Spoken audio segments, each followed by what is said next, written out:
Grüezi ragazzi, bienvenue, willkommen. We are back in one of our LinkedIn Live.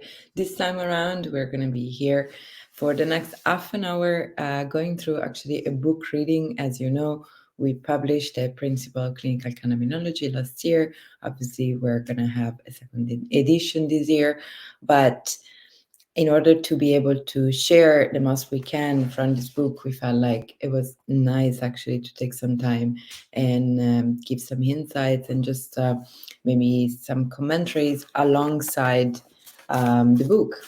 So obviously, if you have it already, I tell you that today we're going to be going through chapter 3, which is the main core of the book, where we talk about the pathology really that can be benefiting from cannabinoid therapy. And I think today topic will be going through chapter 3, pathologies benefiting by cannabis therapy, and we'll just get along. So for any one of you who already has the physical copy and wants to follow along, feel free to mark page 163. I will, as quickly as I can, try and get us there as well with this one. Sorry, getting there. And I believe in the digital copy might be slightly off the pages. So bear that in mind. It might be not the same, but around 160, we should find it. So you can get a spoiler of how it works the first couple of chapters as I try and get us there. Da-da-da.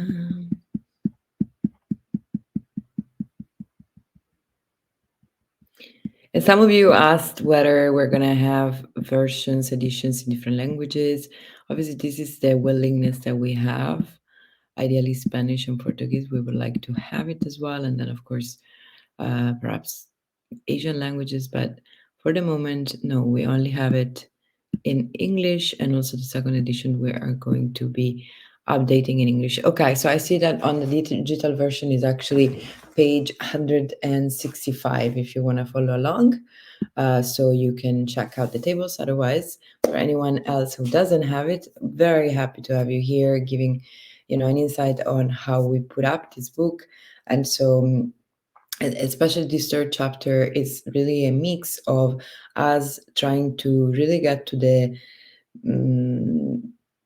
point of literature. So as you can tell, we used a lot tables, as you will see, to try and summarize instead of like just going through in a very narrative way all the studies that happen to that, and try to just make it as visual as possible. And usually what we do, and you will see it throughout this whole chapter in tables like these, going through and comparing clinical studies, when you see the line or on the table that is red, that is usually somewhere where we want to take your attention on something that is not working, that results are not as good as expected. So anything else that you don't see red usually is working really well. So this is just to give you also like a very visual idea of why we are, talking about cannabinoids for these pathologies. It's quite, even though we say there isn't enough supporting evidence, at the end there is a lot of evidences, and these are obviously, we're going to go through in this chapter from the pathologies with the most solid evidences to the ones that perhaps are more pioneering and more, in a sense, minor, because it's more driven by empirical data rather than literature. But without further ado, let's get ahead with pathologies for which cannabis has shown therapeutic efficacy, general aspects. In this chapter, we review the general aspects of the main pathologies that can be treated with cannabis therapy. In the following chapters, some of these pathologies will be discussed in detail. Effects in cannabis in pain and spasticity from multiple sclerosis and spinal injuries. As you know, this is one of the In the countries that have an approved cannabis regulation for medicine, usually these are pathologies for which is supported the use. So we start from the most certain one. As demonstrated by numerous clinical evidences, cannabinoids can help manage the main symptoms of multiple sclerosis. In particular, medical cannabis is effective in managing bladder incontinence, muscle rigidity, spasticity, chronic and neuropathic pain, and sleep quality. Cannabis therapy may also be useful in treating spasticity associated with spinal injuries. The main clinical studies carried out on multiple sclerosis and spinal cord injury are summarized below. And now we look at this table together. So the way we divided it, since the studies were quite a few, was, for example, in this case, we have multiple sclerosis studies that have been carried out with THC as an isolate, so as an isolated molecule, as the main area of study. And as you can tell, this has been really one of the first main areas of research because we already have clinical trials going as far as 1981. So we have here, and I put them together, the year 1981, 83, 87, then 95, and then again 2004. So we have 5 different number of studies for a total of number of patients of 55. So there were clearly small clinical trials. And then in this case, then the other column, as you can see, we have product and dosage. Often what you see described in the methods of a clinical trial is not necessarily uh, the name of the product. Also, usually it's not written as the name of the commercial product, but as their um, generic, if there is a generic. So usually it's written the active principle of what's used and then the dosage of what's used. And in the first line, we have oral administration, so the mouth, of THC. Small doses, as you can tell, because it's 2.5, 5, 10, and 50 milligrams. So usually we consider a dose being around 5 milligram. Then obviously this depends from plenty of factors, but it's considered around 5 milligram usually a dose. So you can tell here it's been attempted to really check the dosages and going very low, like 2.5, and then actually going quite on the high side, the play on words, with the 15 milligrams.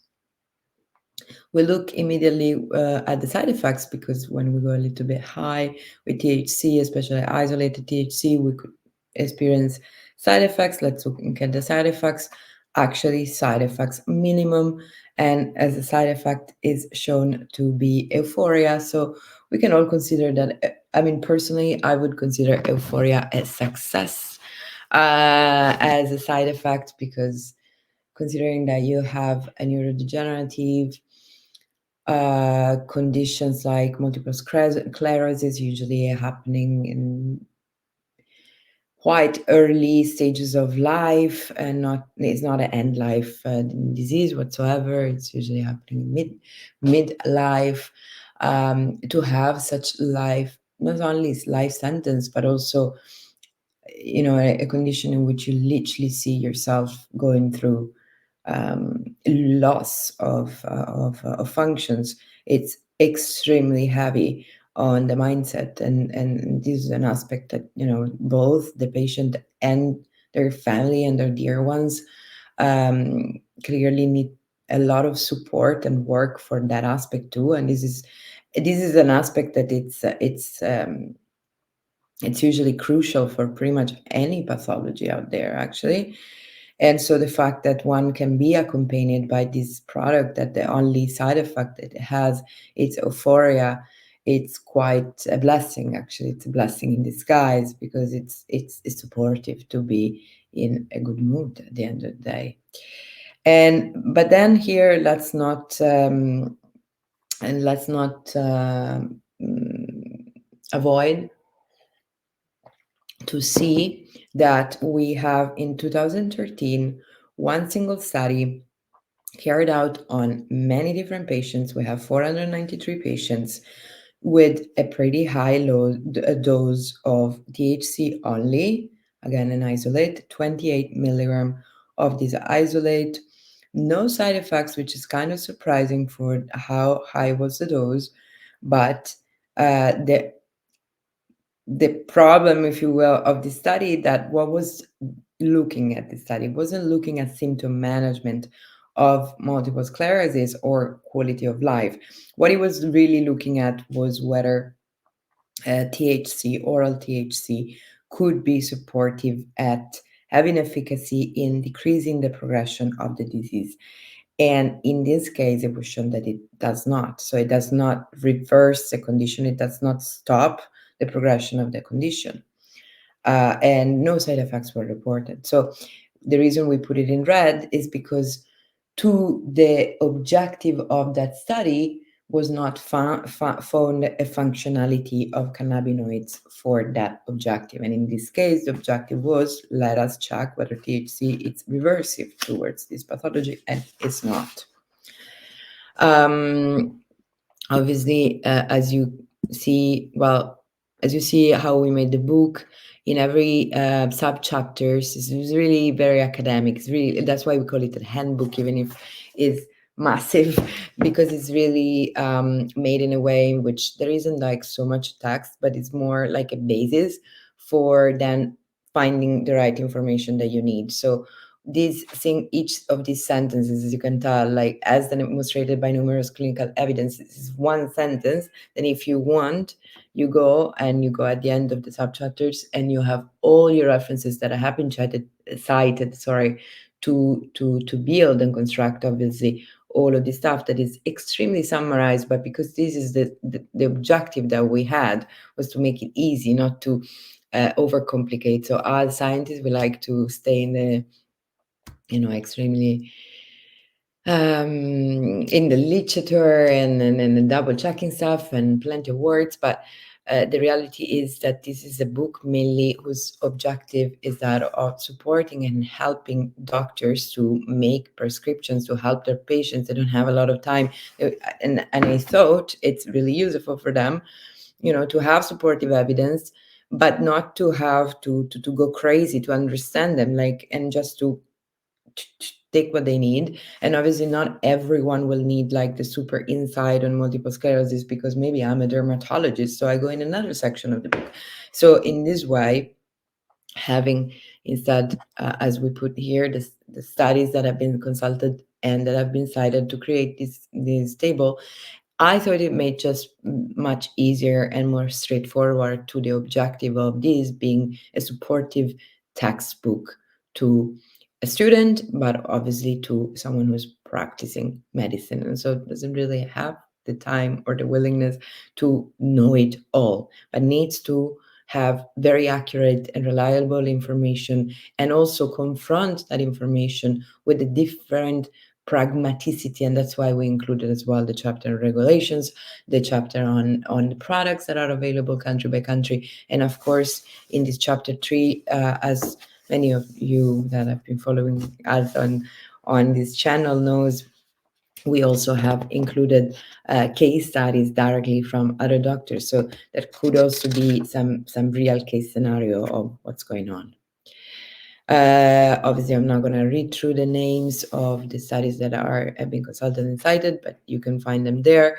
You can screenshot it if you don't have the book in this moment. All of this is free content for you guys to enjoy. And then we go ahead with the second table.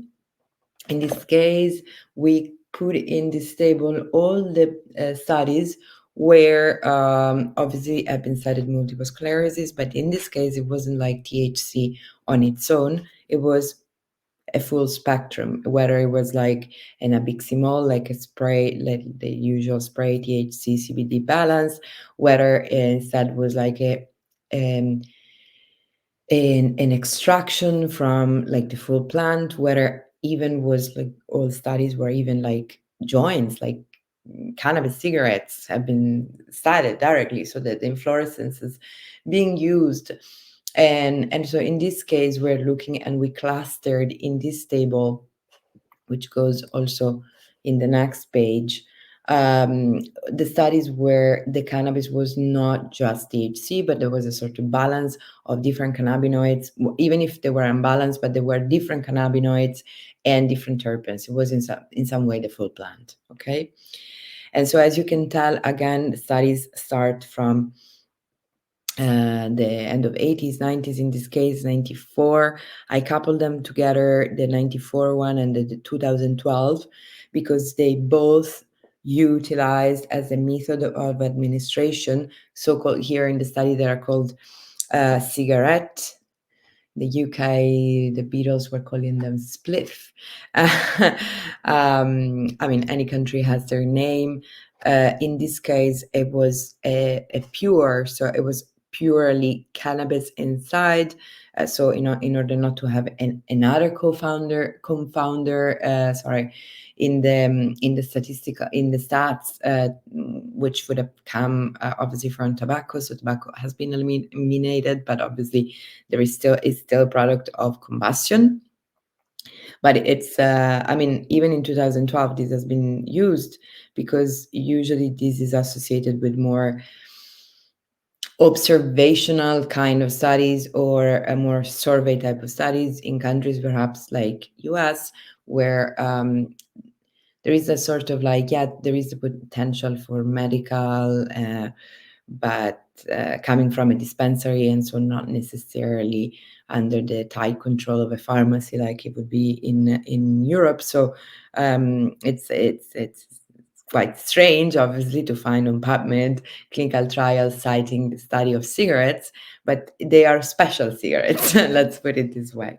So in this case, they obviously have been measured, and obviously, again, it's not a precise science, because each puff can be exerted a different type of strength, let's say, of puffing. So the precise dosage of the active precise principle. Sorry. The precise dosing of the active principle that is each puff going through, as in terms of bioavailability, it's going to be different. It's clearly not standardized. It's unstandardizable.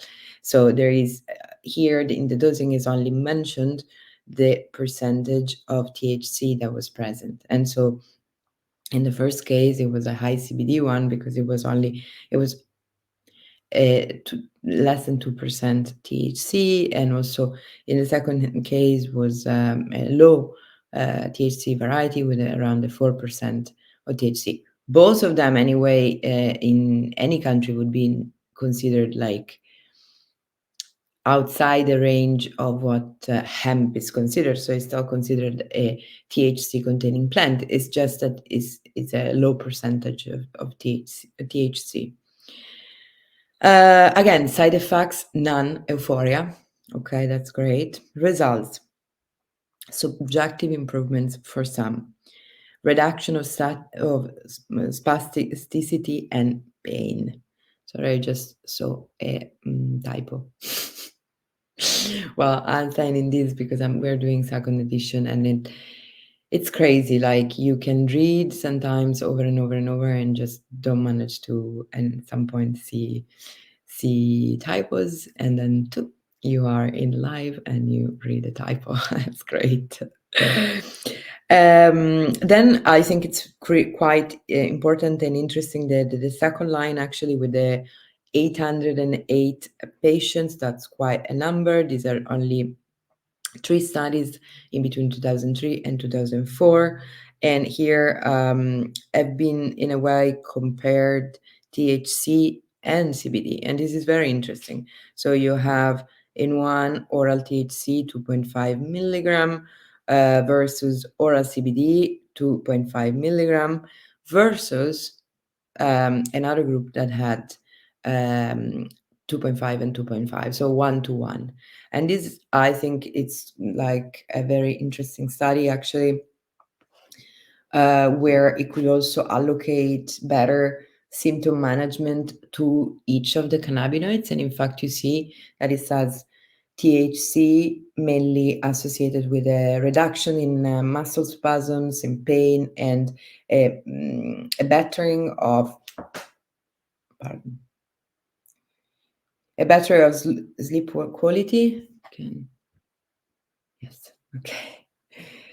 And then, while for CBD, okay, there was a component of pain relief, probably for its anti-inflammatory effect, but truly it was the two combined that gave the best improvements to sleep, to decreasing the spasms in the muscles, the spasticity, but also, and this perhaps is a little unspoken, side effect of multiple sclerosis, also the dysfunction at the bladder was controlled, which it's again another of these unspoken small things that cannabis does, improving dramatically actually the quality of life of who's having this disease. No side effects were found. So this is actually quite interesting because we saw a dose where, if you remember, um, there was some effect in decreasing spasticity in the study that I cited before, only with THC isolated at 2.5. But it seems that when you have even the small dosage and you add on the small doses of CBD, like it is in this case, the effect seems to be quite more interesting actually in controlling like a wider range of issues of multiple sclerosis. And then again, we have another oral consumption capsules, again of 2.5 milligram of THC, but this time around with less than a gram of CBD. And again, it was noted an improvement in mobility and then in sleep quality. No side effects were found. THC. This is sorry, I was questioning myself why was this in this column, but no, sorry, I made it, so I should know it. The one that you see in red, obviously, if it writes you THC to 2.5 milligram, it doesn't mean that it's an isolated THC. Here it means that mainly in this extract is characterized THC, but it's still coming from a full spectrum. That's what it means. That is the main active principle, but it's coming with an entourage, or anyway with other minor accompanying compounds. That's what it is. In this case, where the objective of the study was checking out whether it had an effect on tremors, and it did not have an effect on tremors. My idea is in that case was too low, the dosage actually, because again 2.5 milligrams was quite low. Number of patients was quite low as well, so you need to take this stuff in consideration. Also, another suggestion I would like to give you when you enter to examine those studies, keep in mind as well when you look at something like multiple sclerosis, where the clinical trials have been running from, with cannabinoids, they have been running from the end of the 70s, the beginning of the 80s, literally to the other day. Obviously, there are some scales for measuring, the results that may be the same. Some like visual scales, but there are some scales that actually have been considered outdated, and they have been changed throughout the years. Like, for example, the so-called Ashworth scale, that was a measure usually in clinical trials for multiple sclerosis, at some point has been changed because it was not found as a good measure because they were having like these completely mismatching results to the reality of the patients that were undergoing the study. So the patients undergoing the study, they were like, wow, I'm actually so happy that I'm taking this therapy because I feel so much better. But then measuring some objective scales wasn't exactly like matching that reality. So some of them have also been changed, but obviously these is to be taken in consideration when you read the study, when you read the studies. Read them in the discussions accurately as well. Usually this is discussed in the discussion, whether some methods even are proposed to be changed, and then usually the study that you see next, perhaps that's taken in consideration and it's moved forward. um, so yes, this is important. It's not just look at the result and okay, the result says great, and so we're just going to apply it. You need to look at the whole, the whole entourage.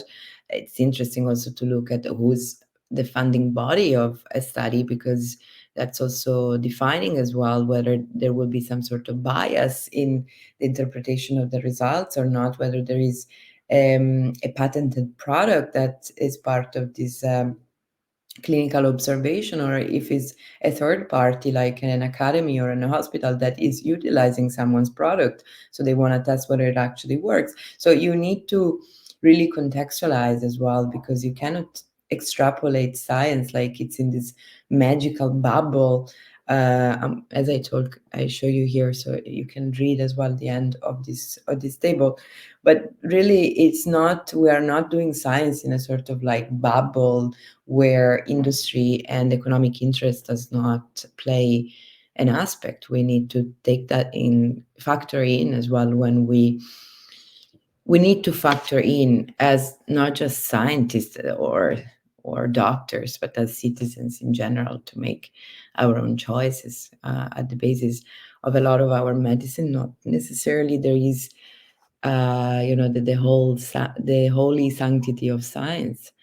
So science is something that stays within a context that is an economic context. So sorry for this bracket. And I would like to close actually today's section by just finishing to comment this table. As you can tell in this part, we have some really supporting evidences of the use of cannabinoids for multiple sclerosis. Look at the numbers, quite despite the difficulties in terms of regulatory and doing multi-state, multi-state clinical trials, because obviously you can imagine you're with a compound that not only is a narcotic and is highly regulated, but also it's highly regulated differently country to country. So to gather data, clinical data from different countries from the same compound or the same product that perhaps in one country is approved, and then the other country, yes, we can do medical cannabis, but this particular product is not approved. It's a regulatory nightmare. So the fact that we even have these things, it's pretty miraculous. Actually, it's a lot of work. It's been a lot of work. And this lot of work, many of these studies, when you look at THC plus CBD 1+1, guess what it is? These, of course, is nabiximols. These are big studies that have been funded by pharma, because it's a big undertaking. So also this idea that pharma just does horrible things is like pharma does her things that does the things does fund clinical trials. And we have been fortunate actually that not many, but at least some pharma and some biotech did put some money into cannabinoids and at least managed to gather many of the evidences that have been created for nabiximols, but at the end that have been supporting as well the use of the flowers of cannabis, because the active principles are the same. And yes, so there are wonderful results, as you can tell. And the ones that don't work, like for example the one that you see in red over there, it's what it was looking at the decrease in pro-inflammatory cytokines, which could have been expected that cannabinoids could have worked in that way. But again, it's going back in the, does it stop the progression of the disease? And unfortunately, cannabinoids, they don't stop the progression of the disease of multiple sclerosis, at least not from the studies and the evidences that we have. But in terms of, does it manage to make better the symptoms? Yes, we have plenty of evidences on that. So on this note, I would like to invite you, obviously, for next Tuesday. We're going to do an alternation of, more in-depth classes together, myself or Fabio, or also some invited guests as usual. And also we want to continue giving you like some glimpses of from the book and really going through together. And this can be useful obviously for who doesn't have the book, so can get some reading without break their banks, and also for who has the book and want to come along and read it together and have some curiosity and perhaps hasn't been able to interpret too well one thing or the other or look at one thing or the other. So it was a pleasure, as always, being here with you today. I remind you that, of course, if you want to be one of the us having principle of clinical cannabinology, you can follow the link in the description and you can get one of your copies so you can follow along for the next episodes. And otherwise, I wish you a very good evening and we meet up next Tuesday. Thank you again.